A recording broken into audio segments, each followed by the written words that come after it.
അനുതാപമില്ലാത്തവർക്ക് അഭിഷേകമില്ല എന്നുള്ളതാണ് ആരാധനയുടെ അടിസ്ഥാന പ്രമാണം. അനുതാപമില്ലാത്തവർക്ക് അഭിഷേകമില്ല എന്നുള്ളതാണ് ആരാധനയുടെ അടിസ്ഥാന പ്രമാണം.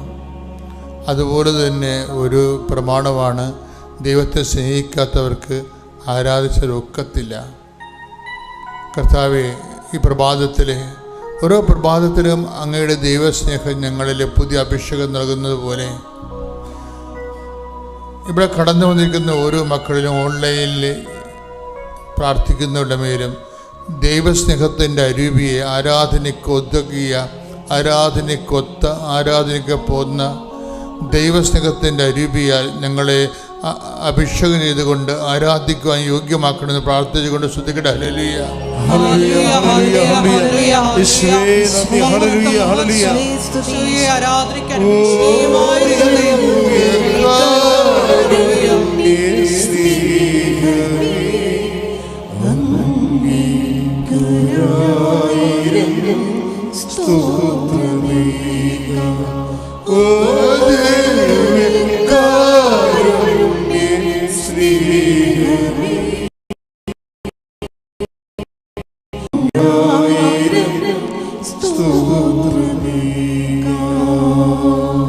എൻ്റെ പ്രിയമുള്ളവരെ, ഇന്നലെ 16 കോടിയോളം കടമുള്ള ഒരു മകനെ അൾത്താരയിലെ പ്രാർത്ഥനയിൽ കണ്ടുമുട്ടി. ഇതുപോലെ വളരെ ഗ്രീവിയസ് ആയിട്ടുള്ള, അതുപോലെ തന്നെ ഇന്നലെ പ്രാർത്ഥിക്കാൻ വന്ന ഭർത്താവ് 8 പ്രാവശ്യം വെടിവെച്ച ഒരു ഭാര്യയെ അവളുടെ ഹൃദയത്തിലും നാക്കിലുമൊക്കെ വെടിയുണ്ട ചീറിപ്പോയി പാഞ്ഞതിൻ്റെ ഒരു പ്രത്യേക ഒരു ജീവിയായി നിൽക്കുന്ന അങ്ങനെയുള്ളവരൊക്കെയാണ് അൾത്താരയിൽ വരുന്നത്. എന്നാൽ അലക്സച്ചനാണ് അവരെ അഭിസംബോധന ചെയ്തത്. ധ്യാനത്തിൻ്റെ സമയം കഴിഞ്ഞായിരുന്നു. അപ്പം ഇതുമാത്രം മനുഷ്യരാണ് കൃപാസ അൾത്താരയിൽ ജീവനോടെ പ്രത്യക്ഷപ്പെട്ട പരിശുദ്ധ അമ്മയുടെ സാന്നിധ്യത്തിലെ, അമ്മയുടെ മാധ്യസ്ഥത്തിലെ ഈശോയിലെ അഭയം പ്രാപിക്കുന്നത്. അവസാനത്തെ അറ്റകൈ പോലെയാണ് മനുഷ്യർ വരണത്. അങ്ങനെ അറ്റകൈ അവസാനത്തെ അഭയകേന്ദ്രം എന്ന രീതിയിൽ വന്നിട്ടുള്ള അനേകം മക്കൾ, വന്നു പോയിട്ടുള്ളവർ, ഇപ്പം പ്രാർത്ഥിച്ചുകൊണ്ടിരിക്കുന്നവർ, അവരുടെ മേലെല്ലാം സ്വർഗം തുറക്കപ്പെടട്ടെ എന്ന് പ്രാർത്ഥിക്കുന്നു. അവരുടെ കെട്ടുകൾ അഴിയപ്പെടുകയും അവർ സൗഖ്യം പ്രാപിക്കുകയും ദൈവത്തിൻ്റെ ശക്തി, മാതാവിൻ്റെ മധ്യസ്ഥം അനുഭവിക്കാൻ ഇടയാക്കി പ്രാർത്ഥിച്ചുകൊണ്ട് സ്തുതിക്കട്ടെ. Hallelujah, hallelujah, hallelujah, hallelujah, hallelujah, hallelujah, യേശുവേ നന്ദി, ഹല്ലേലൂയ, ഹല്ലേലൂയ, ഹല്ലേലൂയ. ഓ ദൈവമേ, കാരുണ്യസീമേ,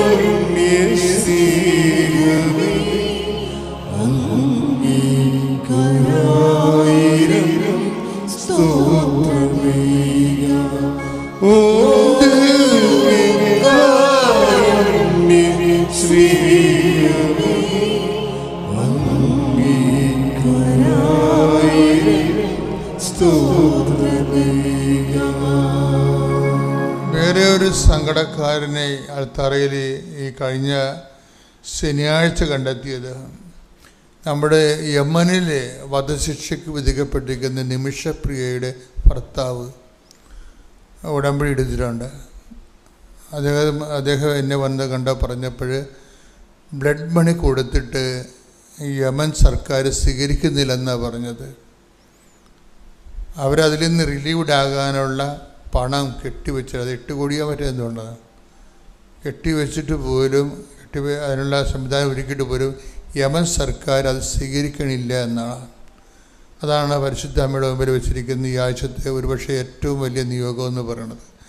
അങ്ങനെയുള്ള കടുത്ത നിയോഗങ്ങളിലെല്ലാം ഈ ആഴ്ചയിൽ തീരുമാനമുണ്ടാകാൻ വേണ്ടി ഇടിമുഴക്കം പോലെ സ്തുതിക്കട്ടെ. Hallelujah, hallelujah, hallelujah, hallelujah, hallelujah, മഹത്വം, മഹത്വം, ആരാധന, ആരാധന, hallelujah, hallelujah, hallelujah, hallelujah, hallelujah, മഹത്വം, മഹത്വം, ആരാധന, ആരാധന, ഹല്ലേലൂയ, ഹല്ലേലൂയ, ഹല്ലേലൂയ. ഒരുമിച്ച് വരുമ്പോൾ എല്ലാവരും ഓ ദിവ്യകാരുണ്യ സ്നേഹമേ, ഓ ദിവ്യകാരുണ്യ സ്നേഹമേ, അങ്ങേയ്ക്കായിരം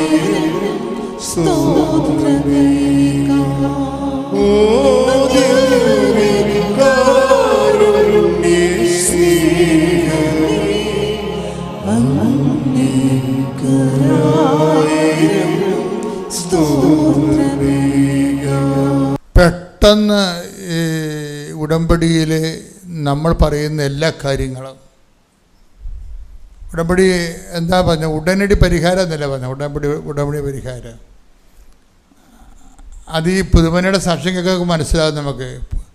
കാര്യം പുതുമന പറയുന്നത് അദ്ദേഹത്തിൻ്റെ ലൈഫിനെ 3ആയിട്ട് തിരിക്കാമെന്ന് പറയണത്. ഒരു ലൈഫ് 72 വയസ്സുണ്ട് അദ്ദേഹത്തിന്. 72 വയസ്സുണ്ട്. 72 വയസ്സിന് അദ്ദേഹം 3ആയിട്ട് തിരിച്ചിരിക്കുകയാണ്. ഒന്നാമത്തത് ഒരു സാധാരണ നാട്ടുക്രിസ്ത്യാനിയായിട്ട് ജീവിച്ചിരുന്ന കാലം. ദൈവത്തെ അറിയാം, പക്ഷെ ജീവിതം വേറെ രീതിയിലാണ്. ബാറിൻ്റെ ഉടമയല്ലേ. അപ്പോൾ കൂടുതൽ ലാഭം ഉണ്ടാക്കാൻ കൂടുതൽ ആൾക്കാരെ കുടിപ്പിക്കണം, കുറേ ആൾക്കാരെ കൂടുതൽ കളയണം, കുറേ അമ്മമാരെ വിധവകളാക്കണം. അതൊക്കെയുള്ള ബാറിൻ്റെ പരിപാടി എന്ന് പറയുന്നത്. കുറേ അമ്മമാരെ വിധവകളാക്കണം, കുറേ കുഞ്ഞുങ്ങളുടെ ജീവിതം വഴിപിഴച്ചിട്ട് അവർ വഴിപിഴച്ച് പോകണം. അപ്പം അങ്ങനെ ജീവിതത്തിൽ ഒരു കാലഘട്ടം ക്രിസ്ത്യാനിയാണെങ്കിലും കൈയിരിപ്പ് കാരണം ദുഷ്ടനെ പറഞ്ഞു ചെയ്യണ പോലെ ഒത്തിരിയേറെ കുടുംബങ്ങൾ നശിപ്പിച്ചിട്ടുണ്ട്. അതൊരു ജീവിതമാണ്. പക്ഷേ 35-ാമത്തെ വയസ്സിലാണ് അദ്ദേഹം ധ്യാനം കൂടുന്നത്. ധ്യാനം കൂടുന്നതോടുകൂടി ഈശോനെ രക്ഷകനും നാഥനുമായിട്ട് സ്വീകരിക്കും. സ്വന്തമായിട്ട് സ്വീകരിക്കുമ്പോൾ ഈശോയ്ക്ക് നിരക്കാത്തതെല്ലാം ഇദ്ദേഹം വെറുത്തുപേക്ഷിക്കും. അങ്ങനെയാണ് കാവേരി ബാറൊക്കെ അടച്ചു പൂട്ടണത്. അന്നത്തെ കാലത്ത് കാഞ്ഞങ്ങാടിലെ വലിയൊരു വിഷയമായിരുന്നു ഇത്. ആയിരങ്ങൾ കുടിക്കണ ബാറാണ് ഈ മനുഷ്യനൊരു സുപ്രഭാതം അടച്ചു കളയും. ആ ബിസിനസ് മൊത്തമായിട്ട് ഉപേക്ഷിക്കും. അപ്പം അനുതാപം ശരിക്കും അങ്ങ് തലക്ക് പിടിച്ച് ദൈവത്തിനെ ബോധ്യപ്പെടുത്തി എടുക്കുകയാണ്. ഞാൻ അനുതാപത്തിലാണെന്ന് ദൈവത്തെ ബോധ്യപ്പെടുത്തി. പിന്നത്തെ ഒരു 35 വർഷക്കാലമുണ്ട്. ഉടമ്പടി എടുക്കുന്നവരെയുള്ള 35 വർഷക്കാലമുണ്ട്. 70-ാമത്തെ വയസ്സ് വരെ. അപ്പം അദ്ദേഹം കർത്താവിനെ അറിഞ്ഞ് കർത്താവിന് വേണ്ടി ജീവിച്ചു, സുവിശേഷ വേലകൾ ചെയ്തു. ലോകത്തിൻ്റെ എല്ലാ സ്ഥലങ്ങളിലും പോയി സുവിശേഷ വേല ചെയ്ത് സാക്ഷ്യം വരുത്തി. അതിൻ്റെ സാക്ഷ്യം കേൾക്കുമ്പോൾ തന്നെ എല്ലാ ധ്യാനങ്ങളിലും ഒരു ഐറ്റം ഈ പുതുമനയുടെ സാക്ഷ്യം വരുന്നു. അന്നത്തെ കാലത്ത് 90കളിൽ അത് നിന്ന് ഫലിക്കുകയും ചെയ്യും, അഭിഷേകം നിറയുകയും ചെയ്യുന്ന ഒരു കാലമായിരുന്നു. പക്ഷെ അങ്ങനെ അപ്പോൾ യേശു ഏകരക്ഷകൻ എന്നുള്ള കോൺസെപ്റ്റിലെ അടിസ്ഥാനപ്പെടുത്തിക്കൊണ്ട് ജീവിതം ക്രമീകരിക്കുകയാണ്. പക്ഷെ പിന്നീട് നമ്മൾ കാണുമ്പോൾ ഈ 70-ാമത്തെ വയസ്സ് കാണുമ്പോൾ കുറേ പ്രശ്നങ്ങൾ വരണുണ്ട്. ജീവിതത്തിൻ്റെ പ്രശ്നങ്ങൾ എന്ന് പറയുന്നത് അദ്ദേഹം അവിടെ നിന്ന് വിട്ടുപോരേണ്ടി വന്നു. കാസർഗോഡ് നിന്ന് അവിടെ നിന്നിട്ട് കാര്യമില്ല, വയസ്സായി, കാർഷിക പണിയൊന്നും നടക്കത്തില്ല. ഇനി കൃഷി ചെയ്യിക്കുന്ന പരിപാടിയായിരുന്നു. കർഷകനുമായിരുന്നു, കൃഷി ചെയ്യിക്കുകയും ചെയ്യുമായിരുന്നു. ആയിരക്കണക്കിന് ഏക്കർ സ്ഥലമുള്ള കോടീശ്വരനായ ഒരു മനുഷ്യനാണ്. പക്ഷേ ഇപ്പോൾ എന്നാ പറ്റിയെന്ന പുള്ളിയുടെ വയസ്സായ കുഞ്ഞുങ്ങളൊക്കെ വരെ പഠിച്ച് വേറെ രാജ്യങ്ങളിലൊക്കെ പോയി. ഈ സ്ഥലം അവിടെ കടന്നുപോയി. സ്ഥലം വിൽക്കാൻ മാർഗമൊന്നുമില്ല. അദ്ദേഹത്തിൻ്റെ അന്തസ്സിനെ പറ്റിയൊരു വീട് കിട്ടണമില്ല. അപ്പം ഭൗതികമായിട്ട് ഈ മനുഷ്യൻ ആത്മീയമായിട്ട് ഒക്കെ ആണെങ്കിലും അദ്ദേഹത്തിൻ്റെ ജീവിത ആവശ്യങ്ങളുടെ കാര്യത്തിൽ അദ്ദേഹത്തിന് പരുവക്കേടാണ് ശരിക്കും പറഞ്ഞാൽ. അപ്പം അങ്ങനെ വരുമ്പോഴാണ് ഈ മനുഷ്യൻ്റെ മൂന്നാമത്തെ ജീവിതം തുടങ്ങുന്നത്. എന്താണ്? ഉടമ്പടി ജീവിതം. അതാണ് വിഷയം. അതാ ഞാൻ പറഞ്ഞ വ്യാഖ്യാനമല്ല അത്, അദ്ദേഹം പറഞ്ഞ സാക്ഷ്യം കേട്ടാൽ മനസ്സിലാകും. എൻ്റെ ജീവിതത്തിന് 3 ഘടകങ്ങളുണ്ട്. ഒന്ന് ക്രിസ്തുവിനെ അറിയാഞ്ഞ കാലം, രണ്ടാമത് ക്രിസ്തുവിൻ്റെ കൂടെ ജീവിച്ച കാലം, മൂന്നാമത്തത് ഉടമ്പടി ജീവിതകാലം എന്ന് പറഞ്ഞു. ഉടമ്പടി ജീവിതകാലത്ത് ഞാനിവിടെ വന്ന് ഉടമ്പടി ഒപ്പുവെച്ചെന്നാണ് പറയണത്. ആ വാക്കൊക്കെ എല്ലാം ഭയങ്കര കറക്റ്റായിട്ടാണ് പറയണത്. ഉടമ്പടി എടുത്തെന്നല്ല പറയണത്. ഞാൻ ദൈവവുമായിട്ട് ഉടമ്പടിയിൽ ഞാൻ ഒപ്പുവെച്ചു. അപ്പം ഈ മനുഷ്യന്മാർ ഉടമ്പടിനെയൊക്കെ കാണുന്നത് ആ ഉടമ്പടി പോലെ തന്നെ കാണുന്നത്. അല്ല, നിങ്ങളിവിടെ കൊണ്ടുവന്ന് ഈ ഔസപിതാവിൻ്റെ അല്ലെങ്കിൽ യൂദാസിൻ്റെയും ഒക്കെ പെട്ടി കൊണ്ടുവന്ന് ഓരോ കാര്യം എഴുതിയിടണ പോലെയുള്ള ലാഘവത്തിലാണ് ആൾക്കാർ കാണുന്നത്. അത്രയും ഇടലകളും വരുന്നുണ്ടെന്നുള്ള കാര്യം സത്യമാണ് ഇവിടെ. അതുകൊണ്ടാണ് നേർച്ചപ്പെട്ടി കൊണ്ടുവന്ന് ഇൻഡക്ഷൻ എഴുതിയിടുന്നത്. ഒരു വിവരവും ഇല്ലാത്തവനായിരിക്കുമല്ല ഈ നേർച്ചപ്പെട്ടത് കൊണ്ടുവന്ന് നിയോഗം എഴുതിയിടുന്നത്. ഇപ്പം ഞങ്ങളതെടുത്ത് കത്തിച്ച് കളയും. കാര്യം അവർ നമുക്ക് അഫോർഡ് ചെയ്യേണ്ട കാര്യമില്ല. അവരെന്താണ് ഉടമ്പടി ഇവിടെ വരുമ്പോൾ എന്തോ എഴുതിയിടുമ്പോൾ തന്നെ ദൈവം ഇങ്ങനെ പുട്ടുകുത്തി തന്നെ പോലെ തരുമെന്നാണ് വിചാരിക്കണം. അതൊക്കെ വിഡ്ഢിത്തരം വിചാരിച്ച് വന്നൊരു കാര്യമില്ല. ഇപ്പം ധ്യാനം കേട്ടപ്പോൾ എനിക്ക് മനസ്സിലായില്ലേ സംഗതി ഒറ്റടക്ക് പോകത്തില്ലെന്ന്.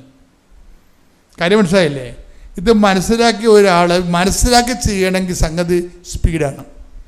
അപ്പോൾ അദ്ദേഹം അമ്മയോട് പറഞ്ഞു, അമ്മ ഞാൻ ഈശോയിലാണ് ജീവിക്കണത്, അമ്മയുടെ മധ്യസ്ഥത്തിലേക്ക് ഞാൻ എൻ്റെ ജീവിതം പുനഃസമർപ്പണം ചെയ്യുന്നു എന്ന് പറയും. അപ്പം അമ്മയെ കൂടി അദ്ദേഹം പറയും, എനിക്ക് ഞാൻ എൻ്റെ ക്രിസ്തു ജീവിതത്തിൽ എനിക്ക് സുഗന്ധാഭിഷേകം കിട്ടിയിട്ടുണ്ട്, പക്ഷെ ഞാൻ മാതാവിനോട് പ്രാർത്ഥിക്കത്തില്ലായിരുന്നെന്ന് പറയും. കരിസ്മാറ്റിക്കാർക്ക് പറ്റിയ ഒരു അബദ്ധമാണത്. കേരളത്തിൽ മൊത്തം പറ്റിയിട്ടുണ്ടത്. കാര്യം അവരിത് ഈ നവീകരണ ധ്യാനത്തിൽ വന്നു കഴിഞ്ഞാൽ പിന്നെ അവർ എല്ലാം ക്രിസ്തു കേന്ദ്രീകൃതമാക്കിയെടുക്കും. ക്രിസ്തു കേന്ദ്രീകൃതമാകുമ്പോഴും നോക്കണം, ഒരു കാന നമ്മുടെ മുമ്പിൽ ഉണ്ടെന്ന് ഓർത്തേക്കണം. ക്രിസ്തുവും മാതാവും കൂടിയുള്ള ഒരു കുടുംബജീവിതം നമ്മുടെ മുമ്പിലുണ്ടെന്ന് ഓർക്കണം. അങ്ങനെയാണ് ബൈബിൾ തുടങ്ങണത്. മകനെ അവർക്കില്ല എന്ന് പറയാനൊരാളുണ്ട്, അയാൾ അവഗണിച്ചുകൊണ്ട് നിനക്കൊന്നും ജീവിക്കാൻ പറ്റത്തില്ല. അങ്ങനെ ജീവിച്ചാൽ അതൊരു ജീവിതവുമല്ല. ഔസപ്പത്തിന് വചനം കേൾക്കുമ്പോൾ അവർക്ക് മനസ്സിലാകും.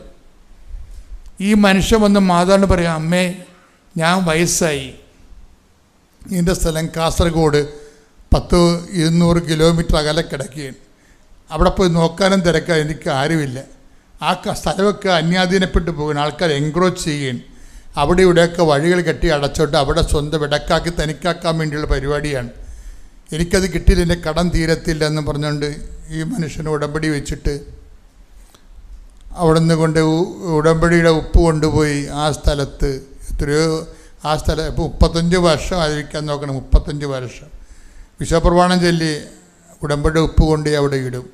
പിറ്റേ ആഴ്ച ആ സ്ഥലം വിറ്റുപോകും. ഇതാണ് ഇതിൻ്റെ വ്യത്യാസം എന്ന് പറയണത്. അപ്പോഴദ്ദേഹത്തിന് പറയാം, മാതാവ് എന്താണെന്ന് മനസ്സിലായി.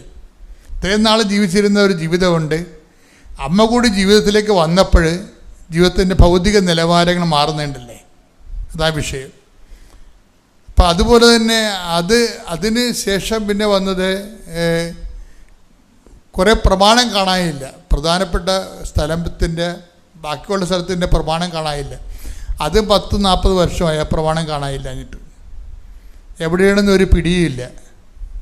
പക്ഷെ ഉടമ്പടി എടുത്തു കഴിഞ്ഞപ്പോൾ ഒറ്റാഴ്ചക്കുള്ളിൽ നഷ്ടപ്പെട്ടു പോയ പ്രമാണം തിരിച്ചു കിട്ടും.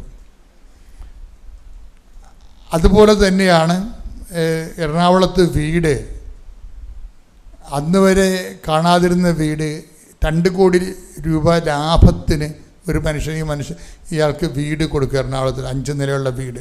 അപ്പം അദ്ദേഹം ആ പ്രതാപത്തിൽ ജീവിച്ചിരുന്ന ആളാണ്, ആ സ്റ്റാൻഡേർഡ് ജീവിച്ചത്. അദ്ദേഹത്തിൻ്റെ അനിയന്മാരും ചേട്ടന്മാരും ഒക്കെ ആ പ്രതാപത്തിൽ ജീവിക്കുകയാണ്. പക്ഷേ അദ്ദേഹം ഇങ്ങനെ കർത്താവിനെ അറിഞ്ഞത് കാരണം ഇതെല്ലാം കൊടുക്കുകയാണ്.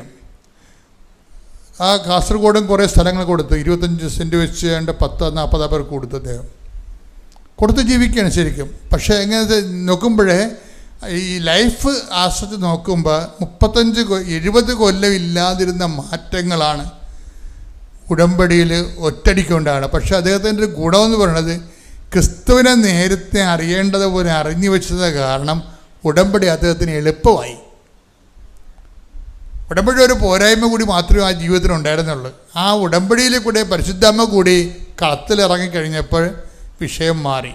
എന്താണ് ലൈഫ് 35-40 കൊല്ലമായിട്ട് നടക്കാത്ത കാര്യങ്ങൾ സമ്മഞ്ചാരി മാതാവ് സമയത്തിൻ്റെ അധികാരി വിത്തിൻ നോ ടൈം അത് സെറ്റ് ചെയ്യുകയാണ്. അതാണ് ഉടമ്പടി ഉടനടി പരിഹാരം എന്ന് പറയുന്നത്. അപ്പം അത് അനുഭവിച്ച ആൾക്കാരുടെ സാക്ഷ്യങ്ങൾ നിങ്ങൾ കേൾക്കുകയും ഞാൻ പറയും, ഞാൻ 1000 പേർക്കൊക്കെ ഷെയർ ചെയ്യുമെന്നാണ് പറഞ്ഞത്. ഒരു ദിവസം വചനങ്ങൾ ഉടമ്പടി ധ്യാനങ്ങളും ശ്രദ്ധിക്കുകയും സുവിശേഷ പേരാണ്. ആന്ധ്രയിലോ ഒറീസയിലൊക്കെ വലിയ സുവിശേഷ സ്ഥലങ്ങളുണ്ട്, അഗതികളുടെ സ്ഥലങ്ങളും മിഷൻ പ്രവർത്തനങ്ങളൊക്കെ. ഓരോരോ കാലത്ത് ഞാൻ പുതിയ കാര്യങ്ങൾ ഞാൻ ചെയ്യും, കർത്താവിനെ ചെയ്യിക്കും, പുതിയ പ്രവർത്തനങ്ങൾ. ഓരോരുത്തരും ഞാൻ സംസാരിക്കുമ്പോൾ അവർ ഈശോയെക്കുറിച്ചോട് പറയും, പാവപ്പെട്ടവരെ അവരെ സഹായിക്കും. അപ്പോൾ അതൊക്കെ എന്തൊരു ലൈഫാണ്. ജീവിതം ആകപ്പാടെ മാറുകയും ദൈവത്തിന് പ്രയോജനമുള്ള വ്യക്തികളായി മാറുകയും ചെയ്യാൻ വേണ്ടി എന്ന് പ്രാർത്ഥിക്കുക. കർത്താവായ ദൈവമേ, എൻ്റെ ജീവിതത്തില് സമ്പൂർണ്ണ ക്രൈസ്തവനാകാൻ ഉടമ്പടി ജീവിത രീതി പരിശുദ്ധ അമ്മയുടെ മധ്യസ്ഥത്തിലെ ക്രിസ്തുസാക്ഷ്യത്തിന് എന്നെ പരുവപ്പെടുത്തണമേ.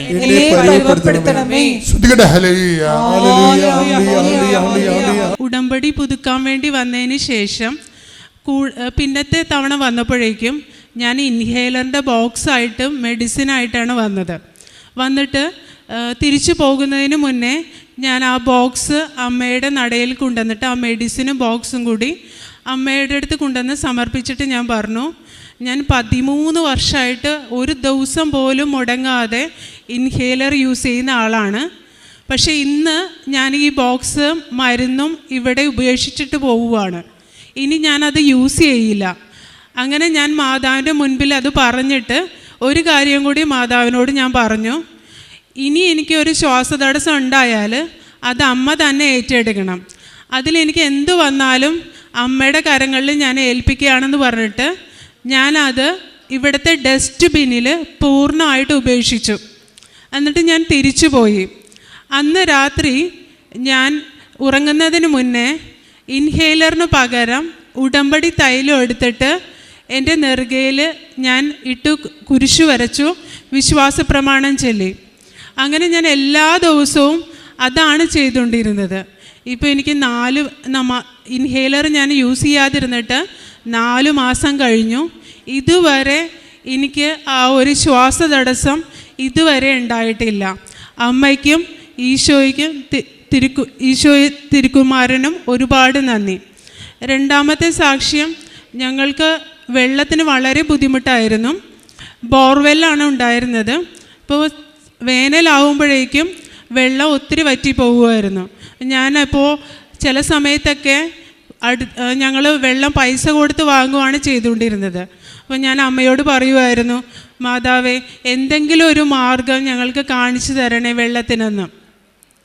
അങ്ങനെ ഇരിക്കെ രണ്ടാമത്തെ ഉടമ്പടി കഴിഞ്ഞപ്പോഴേക്കും അപ്രതീക്ഷിതമായിട്ട് പഞ്ചായത്തിൽ നിന്ന് ഞങ്ങൾക്ക് പൈപ്പ് കണക്ഷന് വേണ്ടി ഓർഡർ ആവുകയും ഒരാഴ്ചക്കുള്ളിൽ തന്നെ പൈപ്പ് കണക്ഷൻ ഇടുകയും 3 ദിവസത്തിനുള്ളിൽ തന്നെ പഞ്ചായത്ത് വെള്ളം ഞങ്ങൾക്ക് ലഭിച്ചു കൊടുക്കുകയും ചെയ്തു.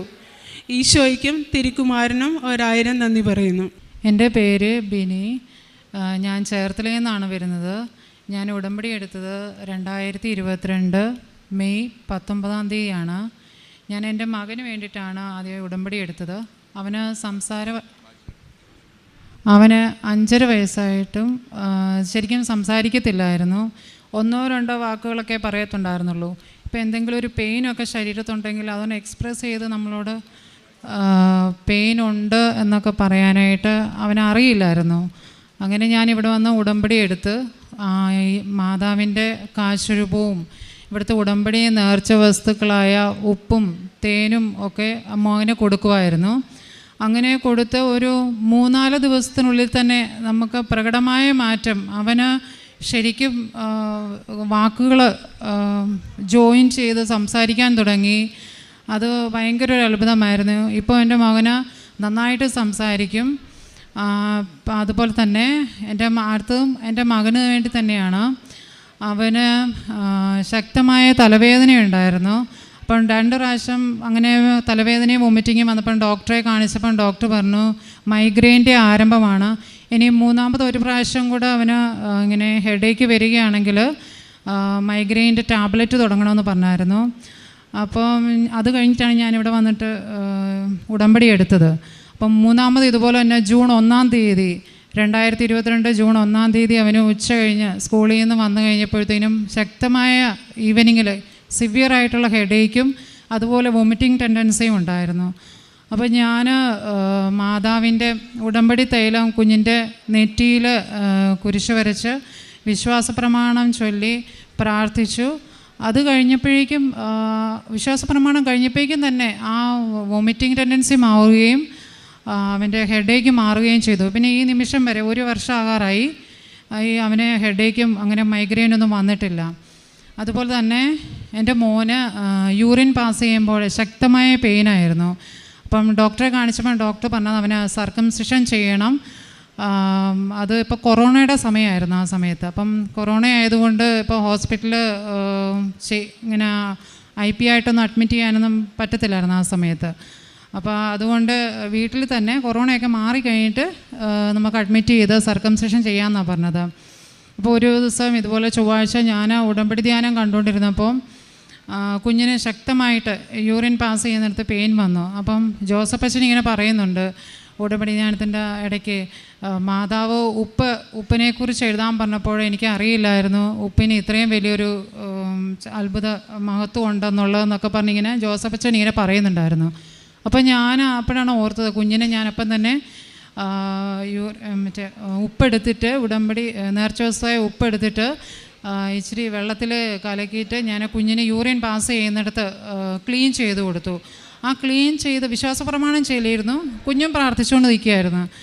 ആ ക്ലീൻ ചെയ്ത ആ നിമിഷം തന്നെ ആ പെനിസിലുണ്ടായിരുന്ന ആ സ്കിൻ അവൻ്റെ ബൈക്കിലേക്ക് മാറുകയും അങ്ങനെ അവന് സർക്കംസിഷൻ ചെയ്യേണ്ടി വന്നില്ല. അല്ലാതെ തന്നെ മാതാവിലൂടെ ഈശോ എൻ്റെ കുഞ്ഞിനെ സുഖപ്പെടുത്തി. പിന്നെ അതുപോലെ തന്നെ ഞങ്ങൾക്ക് എൻ്റെ ഹസ്ബൻഡിന് ഒരു 8 സെൻറ്റ് സ്ഥലം ഭാഗോടമ്പടി വഴി കിട്ടിയായിരുന്നു. അത് റെയിൽവേ ലൈനിൻ്റെ അടുത്തായിരുന്നു യാഥാ സ്ഥലം. അപ്പം ഞങ്ങൾക്കൊരു ഭവനം പണിയണമെങ്കിൽ അവിടെ റെയിൽവേയുടെ NOC വേണമായിരുന്നു. അപ്പം റെയിൽവേയുടെ NOC കിട്ടുമെന്നൊക്കെ പറഞ്ഞാൽ പെട്ടെന്ന് കിട്ടുന്ന കാര്യങ്ങളൊന്നുമല്ല, അത് ഭയങ്കര ഒത്തിരി പേപ്പർ വർക്കുകളും കാര്യങ്ങളൊക്കെ ഉള്ളതാണ്. അപ്പം ഞങ്ങൾ റെയിൽവേയുടെ NOCക്ക് അപ്ലൈ ചെയ്തു. അപ്പം ഞങ്ങളെക്കാട്ടിലും മുന്നേ അപ്ലൈ ചെയ്തവർക്കൊക്കെ 1-2 വർഷമായിട്ടും അപ്ലൈ ചെയ്ത് കിട്ടാത്തവരുണ്ട്. ഞങ്ങൾ റെയിൽവേയുടെ NOCക്ക് അപ്ലൈ ചെയ്ത് കഴിഞ്ഞപ്പോഴത്തേക്കിനും ഒരു 4-5 മാസം കൊണ്ട് ഞങ്ങൾക്ക് ആ റെയിൽവേയുടെ NOC പെട്ടെന്ന് തന്നെ സാങ്ഷനായി കിട്ടി. ഞങ്ങളുടെ മുന്നേ അപ്ലൈ ചെയ്തവർക്ക് ഇപ്പോഴും സാങ്ഷനായി കിട്ടാത്ത ഒത്തിരി പേരുണ്ട്. അങ്ങനെ അവിടെയും സമയച്ചുരുക്കം നൽകി മാതാവ് ഞങ്ങളെ അനുഗ്രഹിച്ചു. അതുപോലെ തന്നെ എൻ്റെ ഹസ്ബൻഡിന് കഴിഞ്ഞ വർഷം ഡിസംബർ 22-ാം തീയതി 2022 ഡിസംബർ 22-ാം തീയതി ഓഫീസിൽ വർക്ക് ചെയ്തുകൊണ്ടിരുന്ന സമയത്ത് ശരീരത്തിൻ്റെ റൈറ്റ് സൈഡ് ഫുള്ള് ശക്തമായ മരവിപ്പ് വന്നു. അപ്പോൾ എന്നെ വിളിച്ചു പറഞ്ഞു. അപ്പോൾ ഞാൻ പെട്ടെന്ന് വീട്ടിലേക്ക് വന്നു പുള്ളി. അങ്ങനെ ഞങ്ങളെ ചേർത്തല KVM ഹോസ്പിറ്റലിൽ കൊണ്ടുപോയി. KVM ഹോസ്പിറ്റലിൽ കൊണ്ടുപോയി കാണിച്ചപ്പം അവിടെ ന്യൂറോളജിസ്റ്റ് ഡോക്ടർ പറഞ്ഞത് കുറേ ഫിസിക്കൽ അസസ്മെൻറ്റ്സ് ഒക്കെ ചെയ്തു. എന്നിട്ട് ഡോക്ടർ പറഞ്ഞത് മിക്കവാറും ബ്രെയിനിൽ ക്ലോട്ടായിരിക്കും, അല്ലെങ്കിൽ ബ്രെയിനിലേക്കുള്ള വെയിനിൽ എന്തെങ്കിലും ബ്ലഡ് സപ്ലൈ സർക്കുലേഷൻ്റെ കുറവുകൊണ്ടായിരിക്കും ബ്രെയിനിലേക്ക്. എന്താണേലും നമുക്ക് ബ്രെയിനിൻ്റെ CT സ്കാൻ എടുത്തു കഴിഞ്ഞിട്ട് ഫർദറായിട്ടുള്ള ഇൻ്റർവെൻഷൻ എന്തെങ്കിലും സർജിക്കൽ പരമായിട്ടോ അല്ലെങ്കിൽ മെഡിസിൻസ് എന്തെങ്കിലും സ്റ്റാർട്ട് ചെയ്യണോ അങ്ങനെ എന്തെങ്കിലുമൊക്കെ നോക്കാമെന്ന് പറഞ്ഞു. അപ്പം ഹസ്ബൻഡിന് CT സ്കാനിന് കയറ്റി. ആ സമയത്ത് ഉടമ്പടി കാശ് രൂപ ഞാൻ ഹസ്ബൻഡിൻ്റെ കയ്യിൽ കൊടുത്തിരുന്നു. ഹസ്ബൻഡ് ആ CT റൂമിൽ കിടന്ന് സ്കാനിങ്ങിൻ്റെ സമയത്ത് ഹസ്ബൻഡിൻ്റെ കയ്യിൽ തന്നെ ഉണ്ടായിരുന്നു കാശ് രൂപം. പുള്ളി ശക്തമായിട്ട് വിശ്വാസപ്രമാണം ചൊല്ലി പ്രാർത്ഥിച്ചു. ഞാനും സ്കാനിങ് റൂമിൻ്റെ പുറത്തിരുന്ന് ശക്തമായി തന്നെ മാതാവിനോട് വിശ്വാസപ്രമാണം ചൊല്ലി പ്രാർത്ഥിച്ചു. സ്കാനിങ് എല്ലാം കഴിഞ്ഞ് വന്നു കഴിഞ്ഞപ്പം റിപ്പോർട്ട് വന്നപ്പം അതിലൊരു കുഴപ്പമില്ല, റിപ്പോർട്ട് വളരെ നോർമലായിരുന്നു. ഡോക്ടറിനും അപ്പം ഭയങ്കരമായൊരിത്, റിപ്പോർട്ട് നോർമലാണല്ലോ, ഡോക്ടർ പറഞ്ഞിരുന്നത് എന്തെങ്കിലും ഉണ്ടാവുമെന്നാണ് പറഞ്ഞിരുന്നത്. അങ്ങനെ അവിടെയും മാതാവിലൂടെ ഞങ്ങളെ അനുഗ്രഹിച്ചു. പിന്നെ അതുപോലെ തന്നെ എൻ്റെ മോൾക്ക് അവൾ എങ്ങും യാത്ര ചെയ്യാൻ സാധിക്കുകയില്ല. ഒരു വാഹനത്തിലും ട്രാവൽ ചെയ്യുമ്പോൾ ഭയങ്കരമായ വൊമിറ്റിംഗ് ആയിരുന്നു മോൾക്ക്. അത് ഈ കഴിഞ്ഞ ഇടയ്ക്ക് ഒരു 3-4 മണിക്കൂർ ബസ് യാത്ര ചെയ്യേണ്ട ഒരു അവസരം വന്നപ്പോൾ ഞാൻ കുഞ്ഞിനെ മാതാവിൻ്റെ ഉടമ്പടി തൈലം നെറ്റിയിൽ തേച്ച് കൊടുത്തു. അതുപോലെ തന്നെ വിശ്വാസപ്രമാണമൊക്കെ ചൊല്ലി ഉപ്പും തേനും ഒക്കെ കഴിച്ചാണ് കൊണ്ടുപോയത്. ഒരു 3-4 മണിക്കൂറോളം യാത്ര ചെയ്തിട്ട് അവൾക്ക് വൊമിറ്റിംഗ് ഇല്ല. അതിനുശേഷം ഇതുവരെയും കുഞ്ഞിന് വോമിറ്റിംഗ് ഉണ്ടായിട്ടില്ല. അതുപോലെ തന്നെ എൻ്റെ 30 വർഷത്തോളം ആയിട്ടുള്ള ടോൺസിലൈറ്റിസ് മാതാവ് ഞാൻ എന്നും ഉടമ്പടി തൈലം എൻ്റെ തൊണ്ടയിൽ പുരട്ടി പ്രാർത്ഥിക്കുമായിരുന്നു ഈവനിങ്ങിൽ പ്രാർത്ഥനയുടെ സമയത്ത്.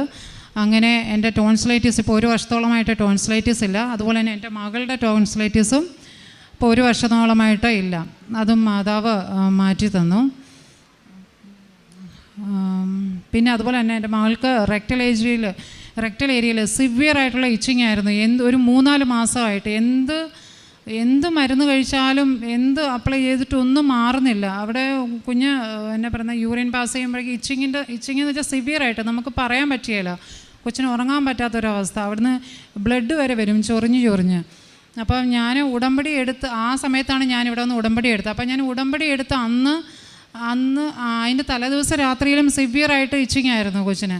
അത് കഴിഞ്ഞ് ഉടമ്പടി എടുത്ത് ഞാൻ അന്ന് മുതൽ ഒരു ഫുൾ സ്റ്റോപ്പ് ഇട്ടതുപോലെ ആ ഇച്ചിങ് അന്ന് തൊട്ട് പിന്നെ ഇതുവരെയും കുഞ്ഞിന് അങ്ങനെ ഒരു കുഴപ്പം ഉണ്ടായിട്ടില്ല.